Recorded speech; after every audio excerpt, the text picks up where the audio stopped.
Hello. Welcome Thank you, to the Mitchell. Thanks very much. to the Absolute Podcast. Yes. I don't like making it too much of a show, but it kind of feels like it, doesn't it? Well, it sure does. It looks like a lot of professional equipment Yeah. here, Mitchell. And this is my first podcast. Yeah, I'm glad to be your first. So even though it is my first, I'm quite comfortable. Yep, that's Yeah. good. I'm glad. That's I what we think- want. I think you made it that way. Yeah, exactly. Yeah. First thing is when I told somebody that I was having Jim Andrew on, they said, "Oh, you're having the Hollywood of Sussex here," and I think that's true because I was thinking about it on my way over, and I was like, he kind of keeps Sussex in one piece because everybody can't survive without their coffee in the morning. Well, it seems to be over the years almost like a comfort food. Yeah. Anytime there's a crisis in a town, anytime there's good things that happen in a town, usually Tim Hortons is a part of it. If it's not someone with a cup of coffee in their hand at the meeting or the celebration, it's kind of, as people do say, that's my Tim's. Yep. So I have to share it. Exactly. That's funny. And I'm happy to share it for the last 32 years. 32. My wife and I have been franchisees here in Sussex, and it's been a hell of a ride. Yeah, that's Yes, awesome. It has.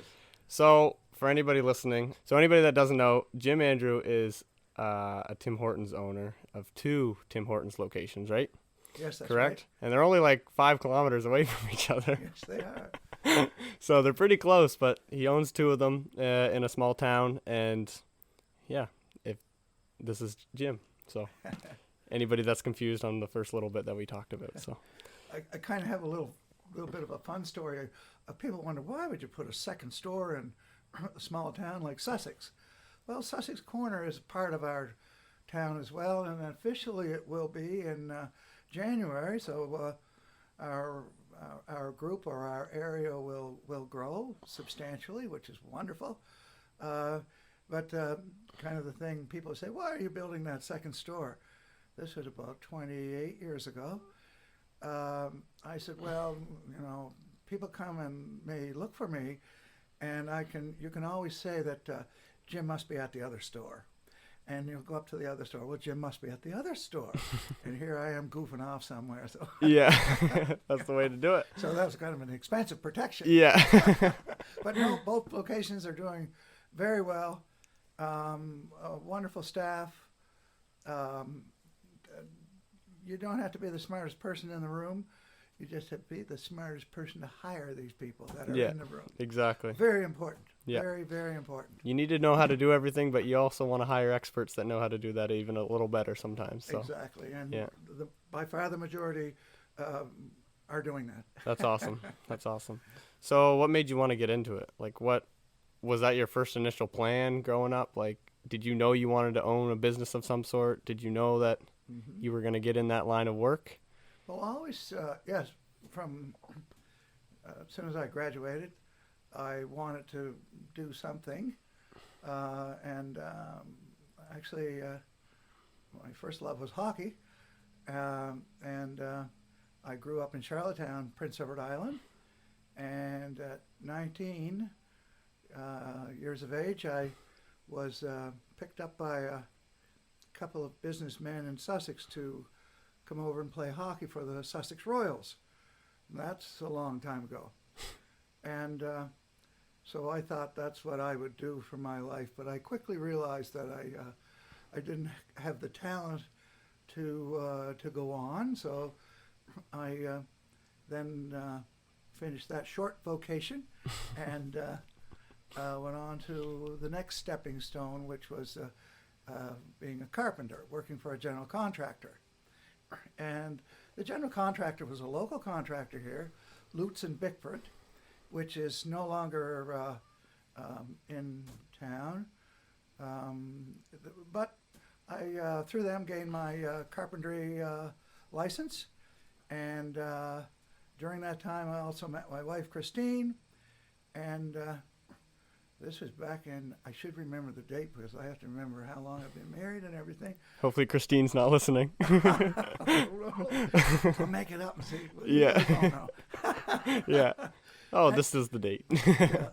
Anyway, so then I'm in Sussex playing hockey, and then got married to my wife Christine, I think in 1973, and we then moved back to Charlottetown with our start of a family.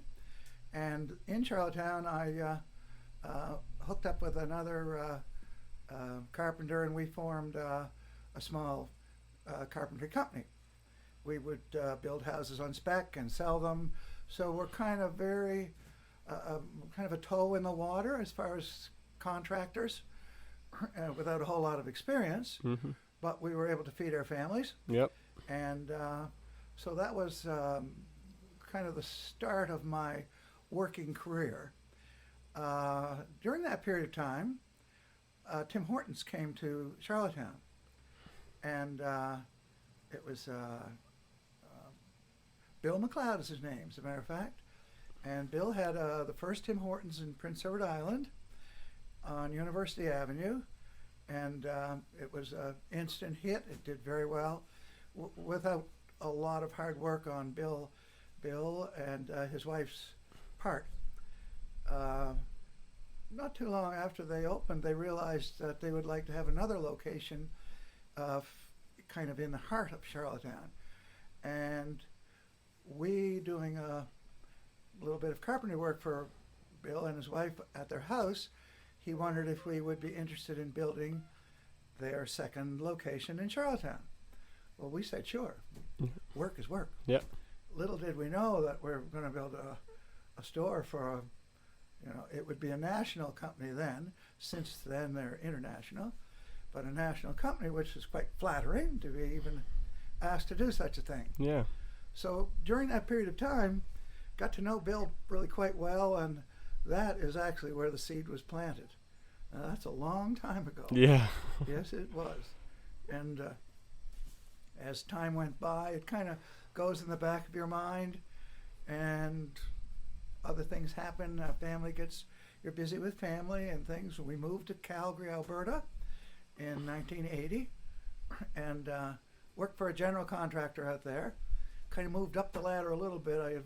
Then I was a superintendent on some pretty good size commercial jobs and downtown Calgary jobs, and a very interesting, high-paced, lots of pressure job. Yep. Which I very much enjoyed, and had some really good companies to work for out there. During all of that time, am I talking too much, Mitchell? No, this is perfect. doing all No, I'm right. enjoying it. I'm loving the story. Everybody that will be listening will enjoy that you have a story lined up to where you are now, and it's amazing. I love it. So, All right. no, it's perfect. Anyway, we're in Calgary, having fun as a family, skiing in the mountains almost every weekend in the wintertime, following the chuck wagon races in the summer. The kids were all at the right age for that. They really were. They ate it up. They were turned in to be pretty good skiers, and it was a thing that we could all enjoy together. And those two activities really filled your whole year. Yep. As far as recreation. Mm-hmm. It was a really good. I look back on that, and what a great spot to raise a family with those activities that we all enjoyed. Yeah. Yeah. But during that time, Yep. excuse me, the Tim Hortons really never left my mind. We then put a concerted effort into seeing if we could get back home here in Sussex.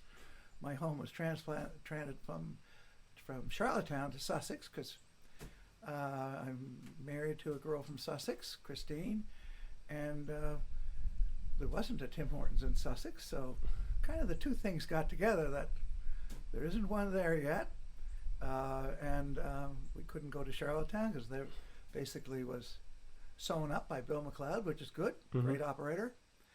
And so we started lobbying Tim Hortons probably, 1987 we started contacting them. And at that time, there was the number of outlets, I would say in 1987, I'm going to guess, probably about 400, maybe 415 across Just Canada? Yeah. in all of Canada. And so in contacting Tim's and making kind of getting under their nose and trying to explain who we were and what we wanted to do, and they were very receptive. And at different times I would fly to Oakville, where their head office was, and speak to their leaders of franchising and very initial stages of a franchise. Sometimes when they had areas in the country that were no-brainers, big centers with no Tims, that was a no-brainer for them. Let's get in there. Yeah. We have a franchisee that wants to go there. Let's put two and two together and flip the lights on and start selling donuts and coffee in that area. Yeah.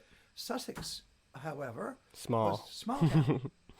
And they didn't have a lot of Tim Hortons in small towns at that time. So they were hung up on the lack of size. And that was a stalling block in us going forward. They offered us a couple of other locations, but we kind of stuck to our guns to hang on to the Sussex location because Chris's family's here. I played hockey here, knew a lot of local people, all good people, and It was really home. nice town to continue to Yeah. raise a family. I always said Sussex has everything from ski mountain to gyms to any outdoor activities that you want Yeah, and indoor activities. that's right. We still need to grow, but to start out with everything, we pretty much have everything you need to start the kids up with if you want to get them started. That's All right, this episode is sponsored by Piccadilly Coffee, but it's kind of funny because today it's actually Tim Hortons episode. So maybe stop by Tim Hortons today, but go right back to Piccadilly Coffee tomorrow because they sponsor these podcasts. So anyways, thank you very much. Appreciate it. Bye! Welcome. This episode is sponsored by Piccadilly Coffee. Piccadilly Coffee has a passion for all things coffee, from bean to cup and everything in between. Sourcing beans from a small farm and cooperatives is a main priority. They also don't use technology and large machines to roast their coffee. They use sight, smell, and sound to ensure that each batch has the best flavor profile. Piccadilly Coffee also roasts in small batches, so their customers are always guaranteed fresh beans. Their mission is to provide the best quality product as well as the best customer service, all while enjoying the Piccadilly Coffee experience.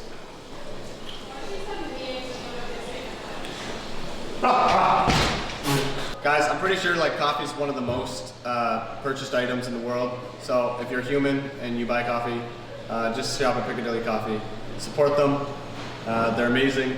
Matter of fact, I don't even like coffee, but ever since I started with them, I've started my addiction. So get at it. right, Mitchell. And an hour in three directions, and you hit Moncton, St. John, and Fredericton. Yep. So we call those our big cities. Well, they are good sized cities. They're the three biggest in New Brunswick. Yeah. Yeah. Yeah. Anyway, so What were the numbers of Sussex at the time when you were trying to get in? not much difference than now. Wow. Yeah, I mean we've grown in the last couple of years because we have some internationals who've moved to our town, which we very much needed. But I'm going to say I think we're about 46 or 47 now, 100. I'm going to say it was very close to that number when we came here. Can Sussex get any bigger? I was wondering that. I was kind of just the size of Sussex. Is there any more that we can grow, land-wise? Can we go any farther, or would we just be kicking out farmers and stuff at that point? Well, nobody wants to kick a farmer out. No, exactly. Nobody does. But I think that I think our town can grow, and I think there's room for our town to grow. And with the amalgamation with Sussex Corner, the Sussex Corner area has room to grow. So the two together we have room for growth. Yep. Yeah, and what a great spot to grow. Exactly. Yeah. Yeah, it's beautiful out here. Absolutely. It's beautiful. Yeah. So anyway, back in, I guess it was 87 we started. our lobby, and got to know the people in Oakville pretty well. I think they were kind of sick and tired of us showing up on their doorstep about every 3 months. I remember I played a little game at the airlines. I would fly in from Calgary. Of course, you'd find the cheapest seat you could on the airplane, and so they'd have a special on a weekend special, but you have to stay over until Monday. And I don't know, it was about $250 return. So I'd go there on a Friday, rent a car, drive to Oakville, have my meeting, and I was desperate to come up with new questions for them, but I just wanted to be in front of them in case they decided to, that they blinked and said, let's go to Sussex, and that hopefully they would look at Chris and I to be the franchisees. But anyway, back to the Air Canada thing. I'd rent a car, drive to Oakville, and I'd be on time for the meeting, early for the meeting, and thank them very much after the meeting. And I'd go back to the airport and get rid of my rental car. And then that was the action to get back to Calgary that night. Well, you have to stay till Monday. Yeah.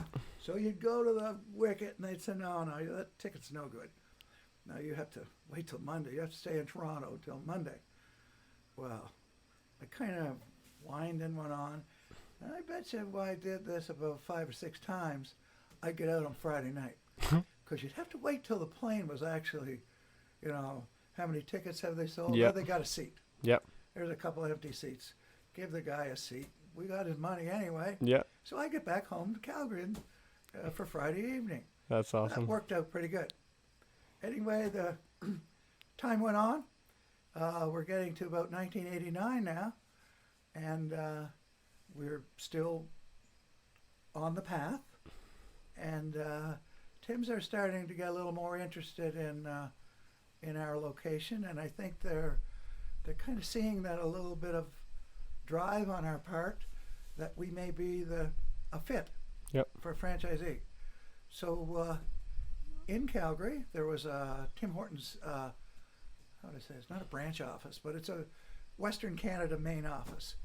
And so we got to know the people there as well. And lo and behold, they decided that they would head to Sussex and open up a location. So they bought a piece of property down by the Gateway Mall where it still exists. And we were named as franchisees. Apparently the location was quite a little argument within Tim's, but they decided, yep, they're going to Sussex. Now that was, the Sussex store was number 483 out of, I believe it's 3,500 outlets now, and that's an international number. Yeah. Because they're in the United States. Do you know how many are in the States? I'm going to guess 500. 500? That's a guess. It's a guess, yeah. Yeah. Okay. But we opened the store,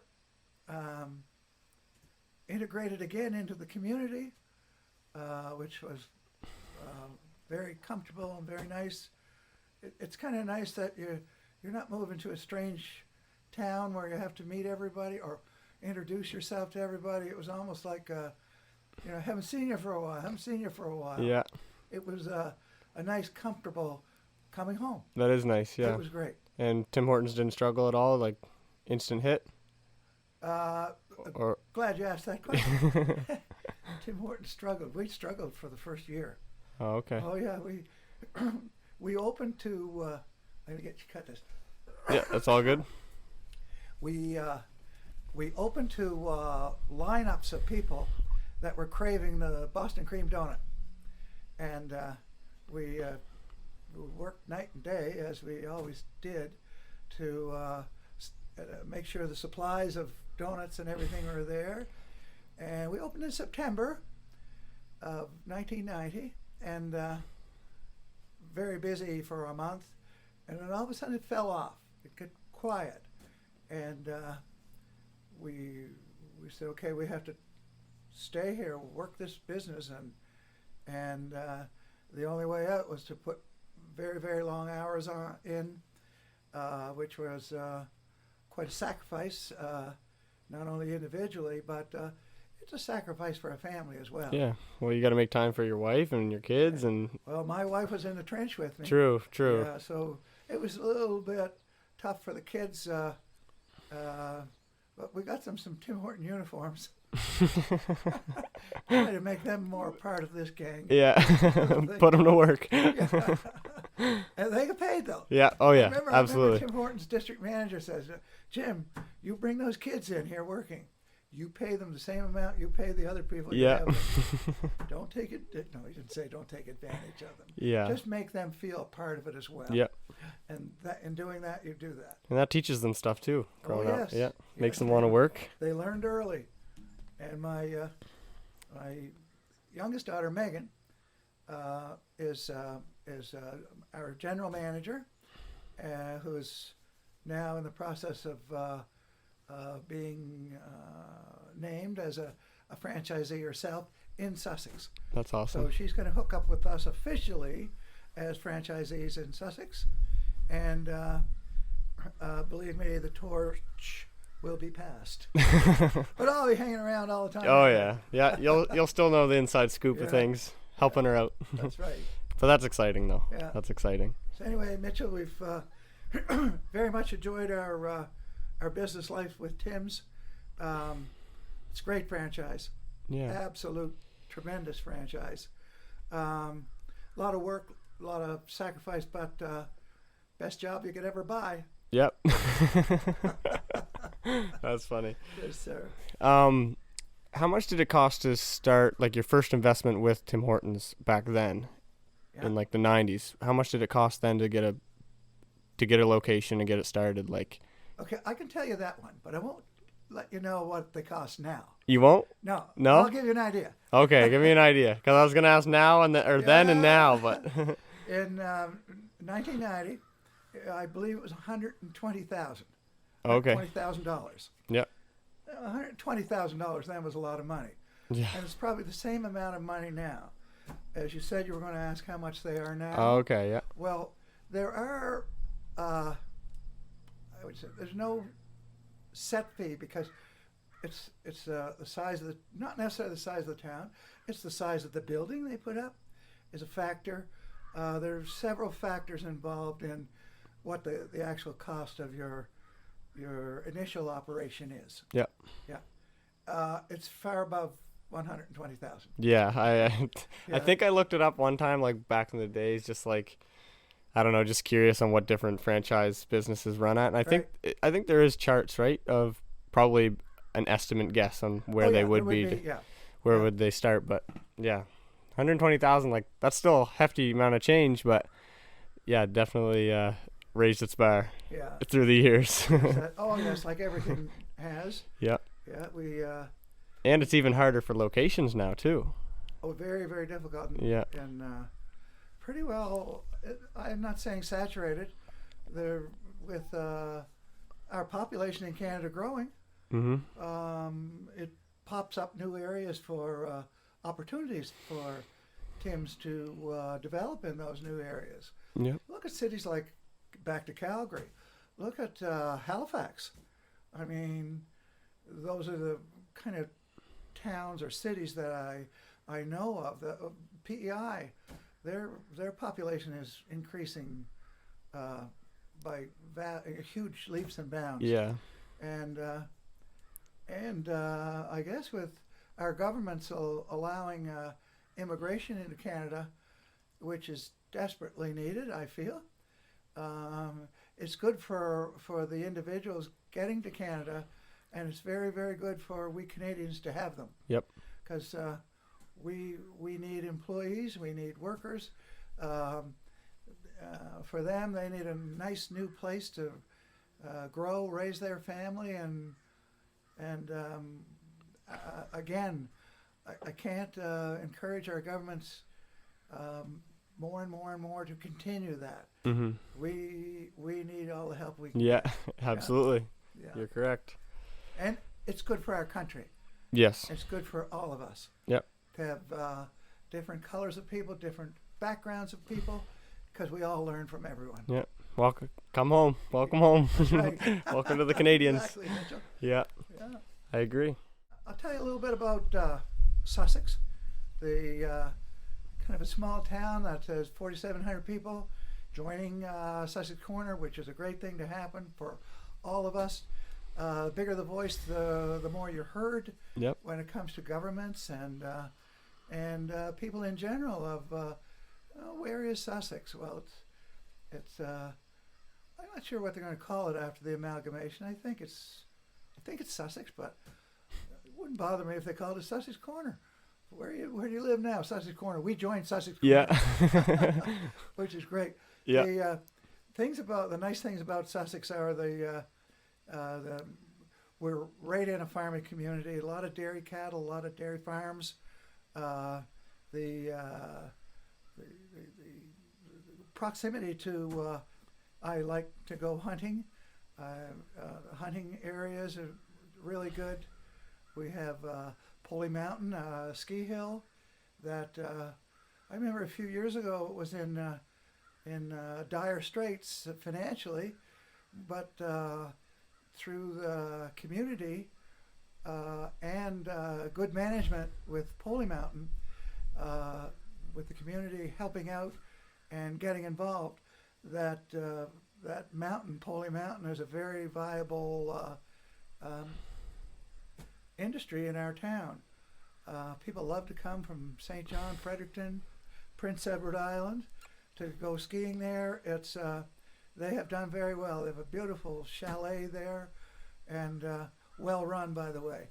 Yeah. The whole operation. Nice to have that in your town. I know. My favorite sport is snowboarding. That's my favorite sport of all time. Yeah. If I could do anything in the world, it would be snowboarding. Teaching Yes. people how to snowboard and trying to get professional, that would be the ultimate dream. But Yes. it's only a good 3 months out of the year Yeah. to get good skiing and, Mm-hmm. well, here, I guess. Yeah. But, yeah, snowboarding is my favorite. So I'm thankful for the hill being so close to us. Yes. It's amazing. Yeah. It's a big feature because it is a great snowboarding hill. Yeah, it is. It's actually, I would say, I might be critical. I'd say snowboarding first, skiing second. I know the skiers are more in population, but for a person learning to snowboard, or even a person who's very good at snowboarding, there's lots of challenges on that hill. Yep. There truly are, and so it's a cool spot to go snowboarding. Yeah. I'm not a snowboarder. I tried it a couple of times, and now I know why I'm not a snowboarder. Yeah. How's the tailbone? Your tailbone and your wrists. Yeah, and the wrists are horrible. Yeah, people break those all the time. That's Wrists right. all the time.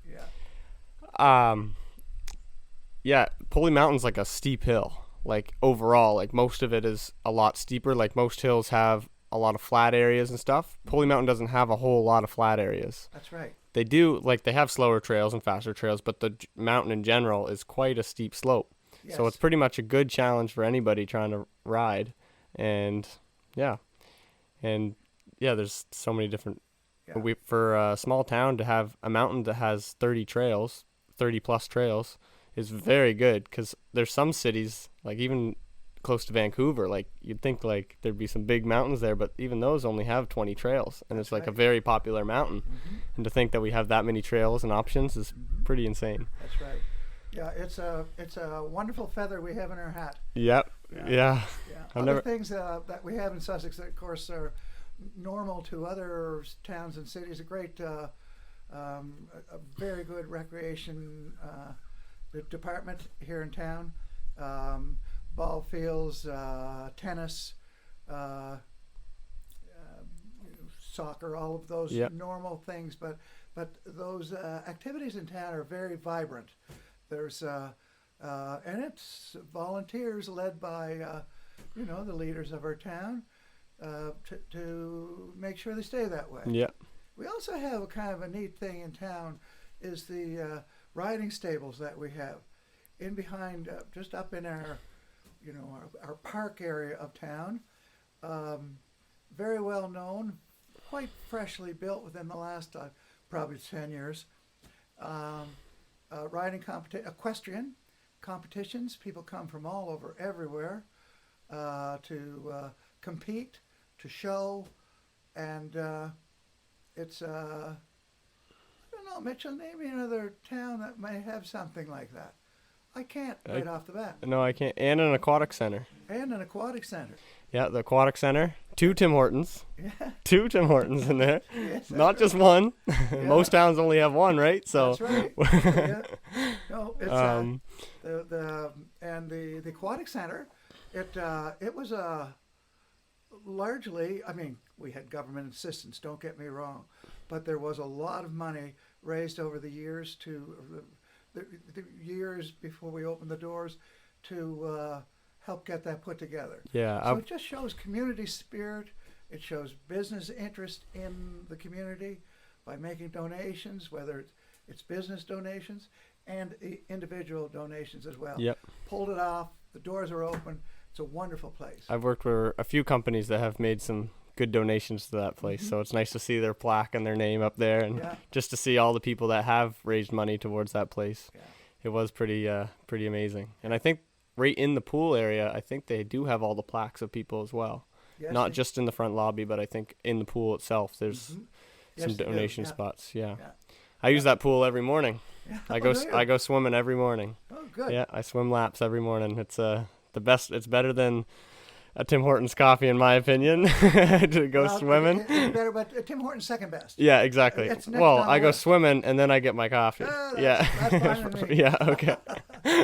Nope. No, I think what we're doing, we're describing a very vibrant community, a very wonderful area for a family. And I'm not selling it, but I could sell it. Yep. It's just a great spot to come visit, stay here. A lot of families are building in here in this area. That's right. A lot No, of it's really all good. We've all gone through this pandemic, and we've, for one reason or another, with a lot of government assistance and everything, we are through it. You can look over your shoulder and still see it. Yep. But we haven't forgotten it, and I guess it's still around a little bit. Mhm. But everybody got their doing what we were told when we did it, and we've gone through it, and we're a better bunch of people because of it. Yeah. Got our hands back on the wheel a little bit. That's right. Yeah. Yeah. Mhm. Yeah, I'm so amazed by your story. Just like, it's kind of cool, like how your story kind of linked all towards this Tim Hortons thing. Like a little bit of like that hard work, fast paced job and high stress. Almost had to, for your first 10 years probably of Tim Hortons, like to get things rolling and get a good understanding of your business. You're probably in those high stress situations, confusion, like getting things worked out. Sorry. I think that's super amazing how your story just the way it flows. I guess you have to be, and not only for the first 10 years, you just don't get the place up and running and doing well, which it is doing well, and take your foot off the gas. Yeah. Like any business, if you're not growing, you're failing basically. That's right. And keeping abreast with it, and whatever you have going, make it better. I guess in the last few years, our challenge was, and this is usually always a challenge, but it became a greater challenge, was filling our employment slots that we needed, and recognizing that this could be an ongoing situation. Megan, my daughter, who is in the business with us, recognized the fact that 4 years ago she started doing the homework to try to get some international staff from the Philippines, from East India, basically all over the world, to come and lure them to Sussex. Yeah. What does that process look like to get? That is that's hours and hours of red tape. It is about a 4-year process to get someone here. Wow. It's they've just from time to one time, individual or a set of like a family? A family, individuals. Our first group were 5 people that were able to. That was the height of COVID. Wow. Oh, I remember that well. They finally said they've passed all their everything through the international borders, through COVID. They were tested and everything. And here they land in the St. John airport about 10 o'clock at night. And knowing they were coming, I had a house for them, and we had it all supplied with food, Canadian food. I didn't know what they ate. Yeah. And then I had to get them from the St. John Airport to here. And I couldn't drive them, even if I rented a van. So there's 5 of them. So I had to rent an Optimum Ride bus Wow.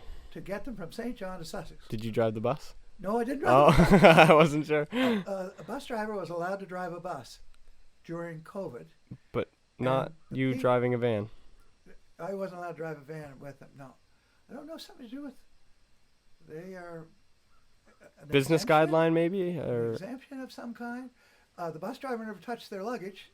I remember that. Anyway, they picked them up at the airport at 40, 50, what? How many seats in the bus? 45 seats Yeah. in the bus. 5 of them on the bus when they came to Sussex. 11 o'clock at night they got there, and of course their journey was a long one, all the way Yeah. to the Philippines. They were quite happy, and their little girl, I remember her, she was just running through the house. We were standing outside in the front lawn, and she's running through the house looking at all the rooms. So it's kind of a neat thing for them to start. yeah. And since then we've had several. We have probably I'm going to guess 18 people from other parts of the world helping us. It's unbelievable. Yes, Yeah. and looking for more. Yep. Yeah. Always. Our local staff members, we've searched high and low for more, and it becomes a necessity that you have to go further. Yep. And that's what we've done, and still hiring as many local people as we can, and but that not being enough, we have to go the international route as well. Yep. Yeah. Yeah. Yeah, because you get summer students and different students from Sussex wanting to work and find a place to Yeah, hold themselves for a little while, but that's right. not everybody can.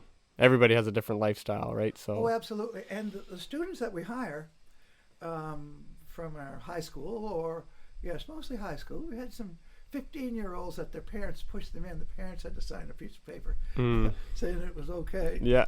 But it was kind of fun to watch them grow through the years as they go through their high school years, and then they go to university. And at Christmas time, they'd be on holiday. They come back and work a few shifts, put a few bucks in their pocket, and away they go. And when we would see them graduate university, to see them become a nurse, to see them become a teacher, we see them become all these vocations and everything. It's quite rewarding for that they kind of started their little journey with. Yeah. us You gave in them a little Sussex. rock to stand on, Yeah. little foundation That's to start right. off with. Yeah. Yeah, there's some very, very well-educated people, not necessarily because of Tim, but we were able to enjoy their time as they got their education and moved on. Yeah. Yeah. I think that's important, and like franchise is a type of business, and it's important that personal relationships and having connections with one another is so important. Like, so important to have a business. Like, that is the business. You know what I mean? Like, That's right. even just, I believe my sister actually worked at Tim Hortons for a year or two, and she just building a relationship with the people in the town. They recognize you. You know their order. You know the sound of their voice coming through the intercom. You know, Yeah. you have that little conversation between the window, and then keep going. And Yeah. that's a beautiful thing too. With It's amazing to watch, not all, but some, come out of their cocoon. Yep. They're shy, 16 years old. nervous, they don't know what's going on. nervous as anything, boy or girl. They're all the same the first few days. I remember whoever watching this, you remember your first day of work too. I was scared to death. So, Yeah. but with the Tim Hortons experience with people, the public, so many public coming, and you're helping them. As you say, they get to know the individual. They get to know what they have in their coffee, and they not only come out of their shell that way, they learn responsibility. I have to get out of bed. I have to go to work at 7 o'clock tomorrow morning. Mm-hmm. So I better shut this movie off at 9 o'clock at night. And Yeah. I'm not saying they all did. Neither would you guys. But they would be responsible enough to get to work in the morning, get through their shift, enjoy each other's company, learn things on the way that they don't even know they're learning. Exactly. And then off they go after their 8 hours and go have some fun. Yeah. Did you go to school for anything towards franchise, like owning a franchise? Like, was there any schooling that you had to do, or courses, or? Oh yes, I was went to Donut University. I always tell people I was the valedictorian, which I wasn't. But anyway, in Oakville for 7 weeks of training, and then I come back to Sussex and we get the store open. Tim Hortons sent a training crew from all parts of the Eastern Canada, and they form a team to help us train our new employees. Oh, okay. So it's quite a complete package. So we're not, as two people, Chris and I, there to try to. We had 30 people hired for our first, and so it's a huge amount of help that they help train our new employees. Yeah. Which is great. Yeah. So that was very important and very thankful. But that is with the package. Yep. Yeah, which is very. Because they want that location to be successful, so they got to do whatever they can to get it up and running. Absolutely. They couldn't just give it to you and guys and be like, well, read a couple books and good luck. That's right. No, we were fast learners as well. Yeah. We were never in the restaurant business, and I guess in my job I did have a lot of people. It's a different thing altogether. Construction and restaurant, there's a lot of stark differences. Mm-hmm. Different way you can be you have to. I let you fill in the blanks. There's a different language on a construction site than there is in a restaurant. Yeah, absolutely. Absolutely. People. Yeah, as long as everything gets done. Yeah, exactly. Mm-hmm. Yeah. Would you have any advice for anybody that was maybe looking into starting a franchise of some sort of today's age, I guess? Even a young guy like me, if I was to get into something like that, or somebody, girl or boy, that was like, maybe that's kind of my element, like. Well, yeah, I would have some advice on that. I'd say, first of all, you got to do your research yourself. Find everything you can. I don't care if it's a Boston pizza. I don't care if it's a, Pita Pit. Who knows? Pita Pit, Yeah. anything, or the next new one that's coming down, whatever that one is. Do the research. Find out where their head office is. See if you can find some plus and minuses out on the internet, and show your desire by maybe making a contact. Ask the company for their package for franchisee information. Start looking at it, and never give up. Not the first one is going to be the one you might get. Mm-hmm. If you're going to strive to be in one of those businesses or one of these businesses. But it's really, I guess, as you heard from me, it's a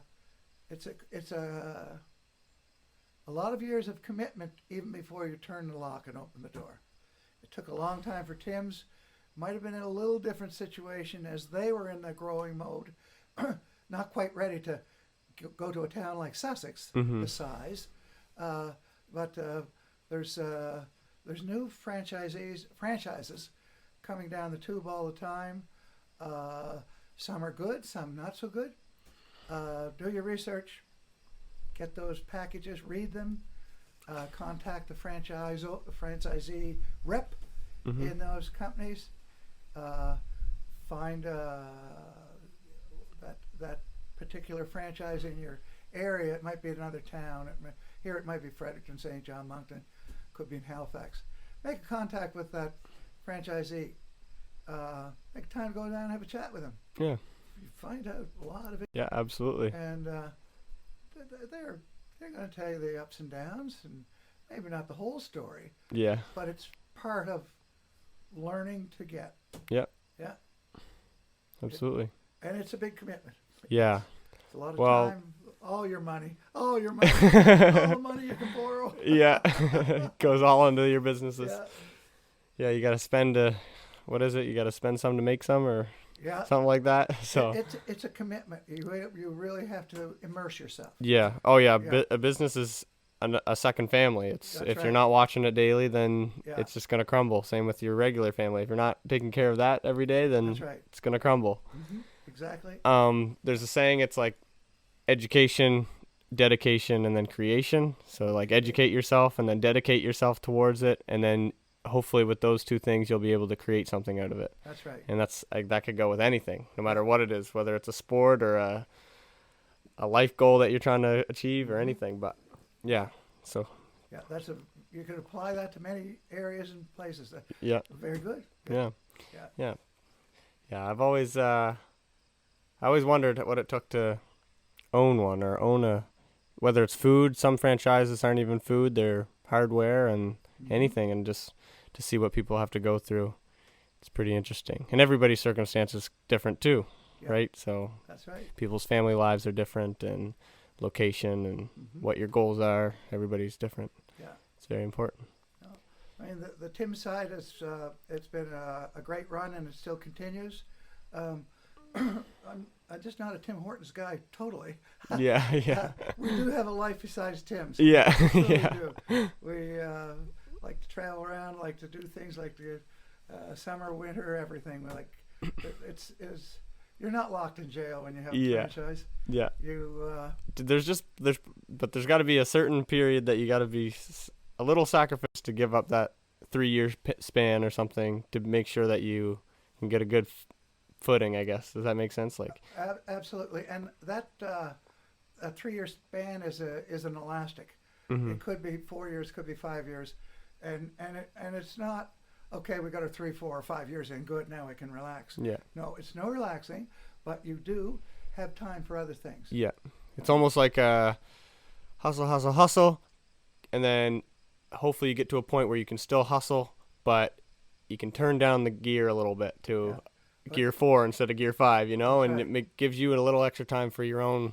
Yeah, and what during that time of year 2, 3, 4, 5, you're hiring some very smart, good people, and they are very well trained by year 2, 3, 4, 5, Mm-hmm. and so they are now accepting responsibility and taking a load off your shoulders, and they turn into supervisors and managers and so forth. So you can rely on them as time goes on. Trust builds.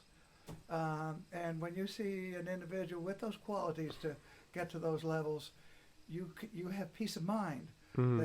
that I don't know, they start really thinking like I think, but I ask them sometimes, what would you do if you thought it was me in that situation? They'd say, well, I would do this, Jim, or I would do that. Okay, that's pretty good. And I don't mind if you make a mistake. Yeah. If you made a decision, it might not be right, at least you made a decision. Yeah. Based on what? Okay, you made a decision based on this, this, and this. Good, I commend you. Yep. Might not have been the right one. Yeah. If it doesn't work out, at least you did your steps, you did your decision, you did the best you could. We'll go to plan B now. Exactly. Yeah. Yeah. So I don't know, Mitchell. I think that pretty well summed me up. Yeah. No, I totally enjoyed it, and Yeah. you're an amazing guy. I'll be praying for you. Something I like to do is I actually like to pray for people when I'm done having a conversation with them. Yeah. It's just something I do. Well, some of us need all the help we can get. Exactly. That's my way of helping you as much as possible, right? Why not? But yeah, I'll definitely be praying for you, thinking about you. If I ever have any questions about franchises and all that stuff, I'll maybe give you a call or something, see if you're available. But I'll be available. Yeah. No problem. No? Nice chatting with you. yeah, nice chatting with you. Thank you for coming on. All right. Thanks. Thank you.